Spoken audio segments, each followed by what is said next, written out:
We're going to be looking at this op-amp problem that has the input to a high-pass filter. Our filter is this Vi right here. It's equal to 2.5 times the cosine of our omega t volts. And we're given power input rails, but we're not going to use these power input rails because we are not going to be using PSpice in this video to actually simulate this. But if we were to, we would need those input values, which are positive 20 volts and negative 20 volts. Negative 20 volts will go on top because we have a negative on the top here for our op amp. So we have R1, we have Cin, and we have R2 for our configuration here. Now we need to find our output voltage when the input frequency is this, this, and this. So we see that it changes 3 times, and we're gonna have to make a general equation. That's the easiest thing we can do. Make a general equation and then solve for these. So to start this off, well, let's do the Kirchhoff's voltage law. And we know when we're looking at op amps, we have some voltage right here. We'll call it Vn. We have some voltage here. We'll call it Vp. And because it's grounded, it goes directly into the ground. We know that this is no matter what, even if it didn't go into ground, Vp is equal to Vn. But because it goes into the ground, this is all equal to 0. That's because it's grounded. Now we're going to write our node voltage method.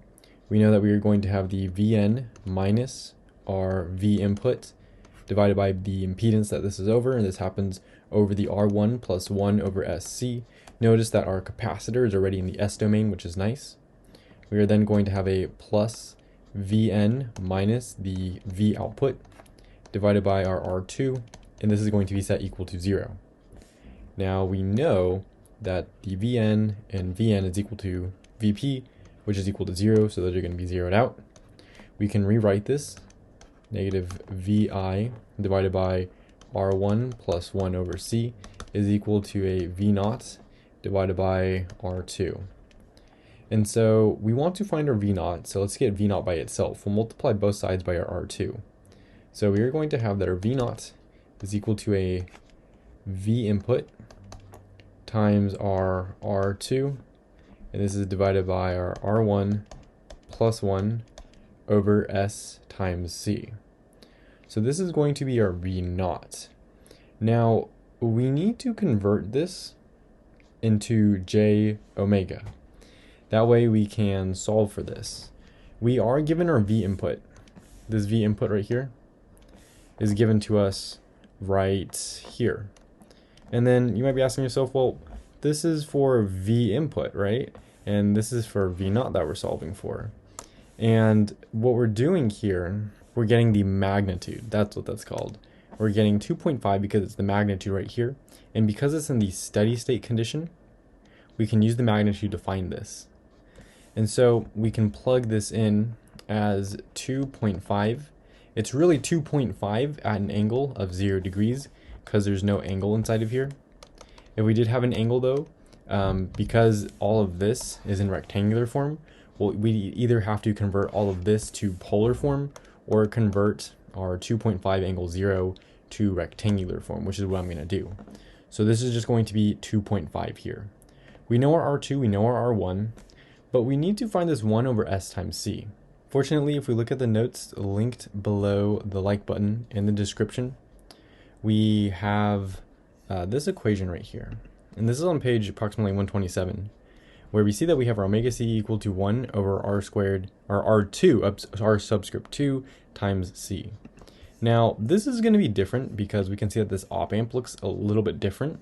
But what we can see is that we have this 1 divided by R squared times C in the denominator, and that is going to be our omega C. We also have it in the numerator as well. So looking at this, using this as kind of a reference, that is our corner frequency that we're going to want to find. So we can come back here and we can say, okay, we need this to look like a omega C equal to 1 over some resistance over some capacitance, right? So what I'm going to do first is I'm going to multiply all of this by S over S. And that will help rearrange where the S is. So we are going to have V0 is equal to a negative we are going to have our 2.5 from the v in. I'll just plug this in here. And then we're going to have r subscript 2 times s. And then we're going to have r1 s plus 1 over c.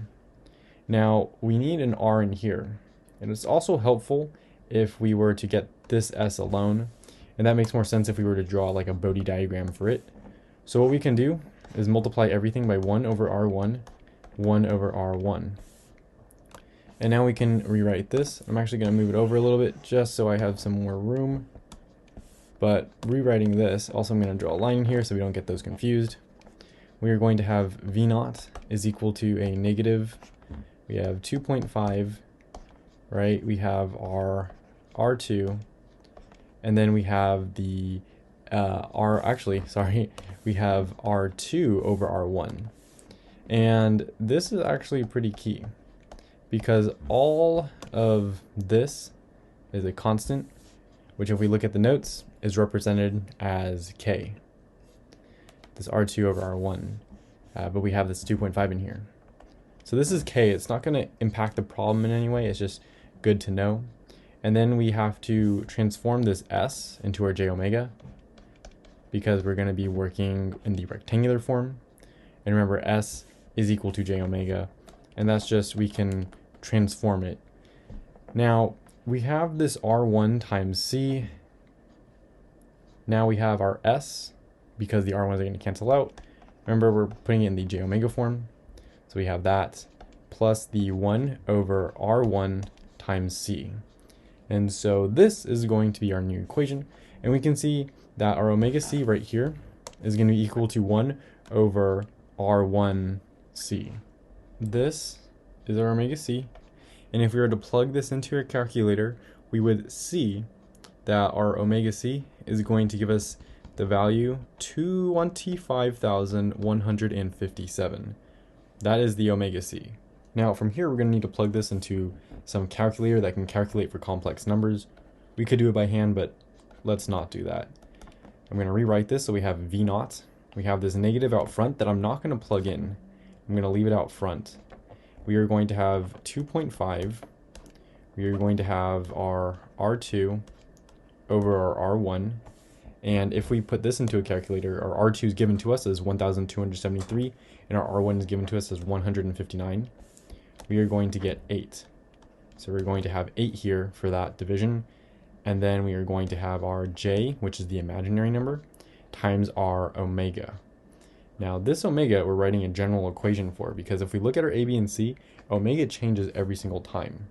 So we're just going to write, and I'll do it in green, omega in here. And then in the denominator, we have an imaginary number j times our omega. And then we have a plus, and we know that 1 over r1 times c is it's equivalent to our omega c. Our omega c is different from our omega, and so we can write in here omega c, or we could just write 25,157. And so that is our general equation. Now, for the first one, we know that our omega is equal to omega c, right? And since these are equal to each other, that means this omega that we're just plugging in here is our omega c. So we're going to have 25,157 in here, and then 25,157 inside of here.